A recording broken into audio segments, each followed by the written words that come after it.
आज हम Bhagavad Gita chapter 14 the three modes of material nature के श्लोक 1 से कवर करेंगे और लगभग 5 श्लोक पढ़ेंगे। तो शुरू करते हैं। श्लोक 1। श्री भगवान उवाच परां भूया प्रवक्ष्यामि ज्ञानम् उत्तमम् यज्ञात्वा मुनया सर्वे परां सिद्धिम ईतो गताः। The Supreme Personality of Godhead said, "Shall I again declare to you this supreme wisdom, the best of all knowledge, knowing which all the sages have attained the supreme perfection?" तो भगवान श्री कृष्ण बोल रहे हैं अर्जुन को, क्या मैं तुमको दोबारा ये पूरा नॉलेज दूं जिसको जान करके सारे जो ज्ञानी साधु हैं उन्होंने परफेक्शन को अटेन किया है। श्लोक 2।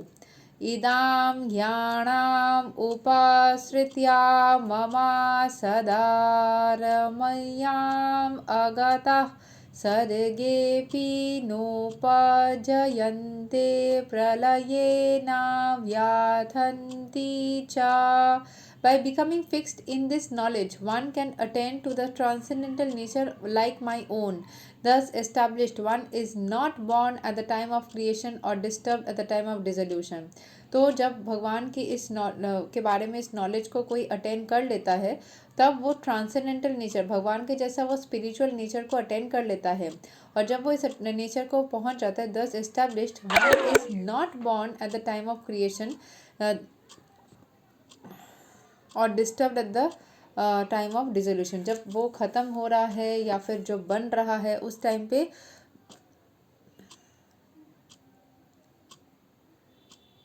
इसको थोड़ा एक्सप्लेनेशन को देखेंगे। One is not born at the time of creation बोला गया। जब वो बनाया जा रहा है उसके अंदर वो बॉर्न नहीं होता, मतलब वो जन्म नहीं लेता या फिर डिस्टर्ब नहीं होता जब वो ख़त्म हो रहा है।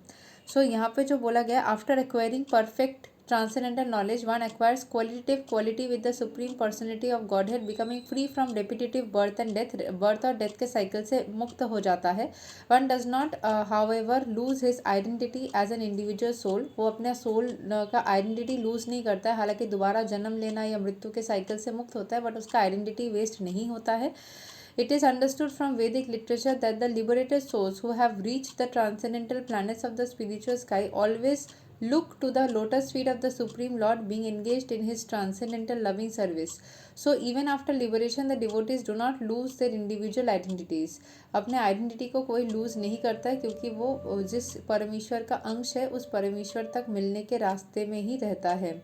Generally, in this material world, whatever knowledge we get in is contaminated by the three modes of material nature. The knowledge which is not contaminated by the three modes of material nature is called transcendental knowledge. As soon as one is situated in the transcendental knowledge, he is on the same platform as a supreme person. जैसे किसी के अंदर वो पूरी तरीके से spiritual knowledge जो भगवान के पास है वही knowledge उसके पास आता है तो वो भगवान तुल्य हो जाता है।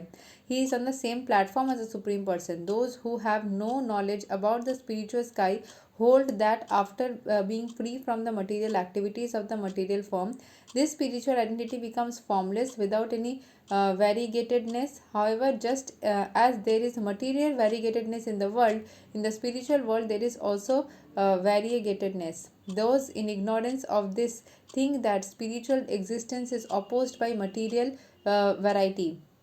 तो जैसे मटेरियल वर्ल्ड में बहुत सारी वैरायटी है, वैसे स्पिरिचुअल वर्ल्ड में भी बहुत सारा वैरायटी है। जिसके अंदर इग्नोरेंस है, think the spiritual existence is oppose, उसको लगता है स्पिरिचुअल एग्जिस्टेंस मटेरियल एग्जिस्टेंस के अगेंस्ट है या दोनों में डिफरेंस है। But actually in the spiritual sky one attains a spiritual form, there are spiritual activities and the spiritual situation is called devotional life. जो स्पिरिचुअल एक्टिविटीज़ होता है उसको ही डिवोशनल लाइफ बोला जाता है।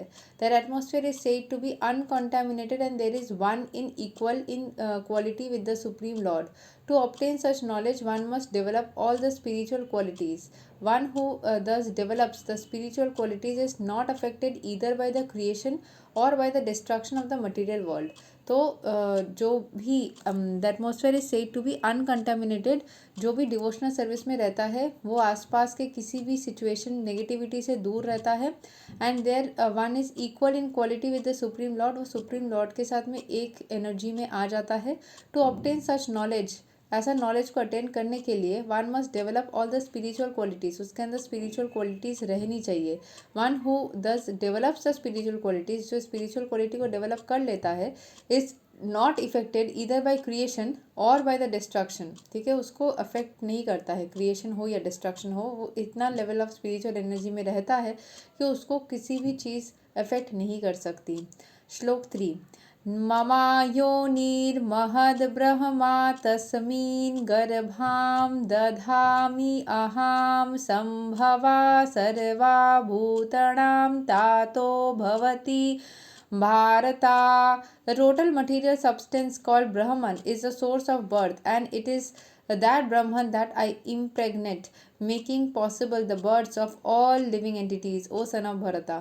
तो उस सुप्रीम ब्रह्मन के एनर्जी के साथ में जब भगवान श्री विष्णु की एनर्जी सम्मिलित होती है, क्योंकि वो एक मान लो किसी व्यक्ति को बना दिया गया है, लेकिन उसको चलाने के लिए जो एनर्जी है, उसकी बॉडी ऑर्गन्स को तुमने मशीन बनाया है।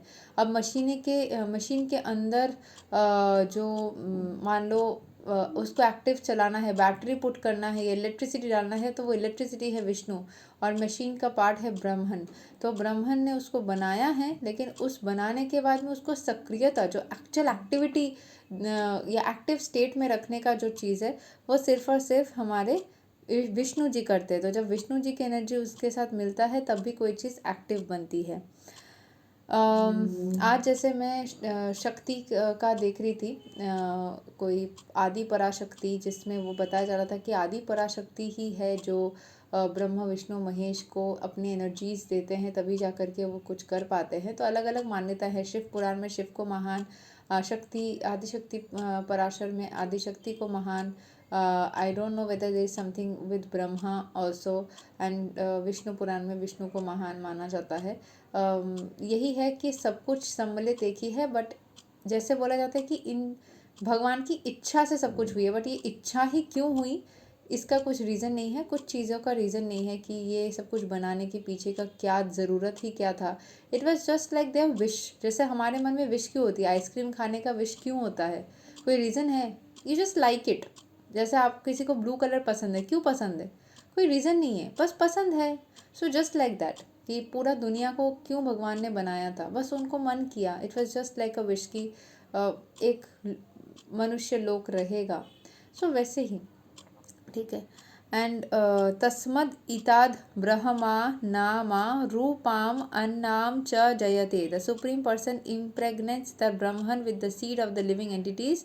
The 24 elements beginning from earth, water, fire and air are all material energy, and they constitute what is called Mahad Brahma or the great Brahman, the material nature.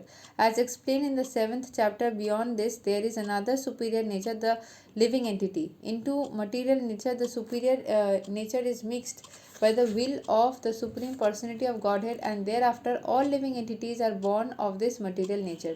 जितने भी living entities है वो पहले ब्रह्मन की energy के साथ में, जैसे विष्णु की एनर्जी मिक्स होती है, उसमें अलग अलग एलिमेंट्स की प्रेजेंस में वो आगे बढ़ता है। जैसे अर्थ, वाटर, फायर, एयर, ये सब की ज़रूरत है, तभी जाकर वो आगे बढ़ेगी। And there is a challenge, मतलब इन सब एनर्जीज़ के बीच में एक इंसान को, कुछ लोग खुश रहते हैं, कुछ तो क्योंकि भगवान ने जब फर्स्ट सेट ऑफ ह्यूमंस बनाए होंगे उन सबको तो इक्वल भाग्य ही दिया होगा, उन सबको इक्वल एनर्जीज ही दिया होगा, बट उसके बावजूद भी कुछ लोगों को ज़्यादा खुशी मिलती है, कुछ को नहीं मिलती है। So that eventually became based on the Karma. Starting phase में जब था सबको इक्वल था, इवेंचुअली सबके कर्म के हिसाब से चीज़ें बदलती रही।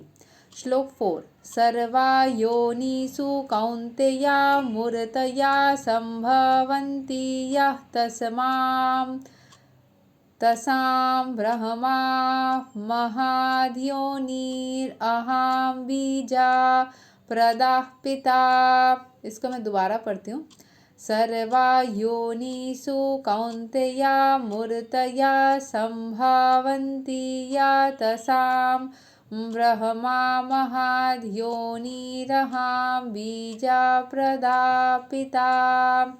It should be understood that all species of life, O son of Kunti, are made possible by birth in this material nature, and that I am the seed giving father. ठीक है, तो भगवान श्री कृष्ण बोल रहे हैं, it should be understood that all species of life, सारे species of life, और son of Kunti Arjun को बोल रहे हैं, are made possible by birth in this material nature, सारे स्पीशीज को जन्म लेना पड़ा है, and that I am the seed giving father, और इन सब सीड को मैं ही अपना क्या बोलते हैं, अपने शक्ति से चला रहा हूँ, मतलब सीड को चलाने वाली फादर वो खुद ही है।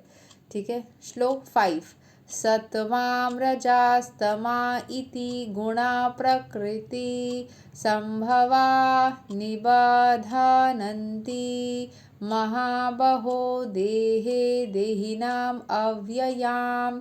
Material nature consists of three modes: goodness, passion, and ignorance.